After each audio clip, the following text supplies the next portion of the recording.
Anger, drought, fighting, corruption is part of the end time sign. Part of the end time sign. The sign of the end that Jesus is coming soon. There's nothing that go about it. But the grace will be sufficient for the people to eat, to dress, and to build houses. Grace.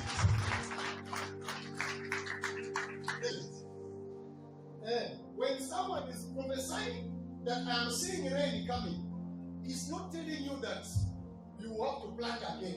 This is the rain of mercy. The rain of mercy ikagwa yameneza komera kushuma izashuma. Yameneza komera kukenza. Ensiza komera kushuma. That's the rain of mercy. It's like showers. It's not the rain that you can rely on. It's the rain of mercy. That's all. Someone say thank you, Jesus. Thank you, Jesus. Every word spoken by the prophet should be taken seriously.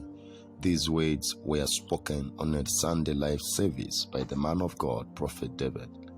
Let the wise listen and watch the signs spoken by the prophet.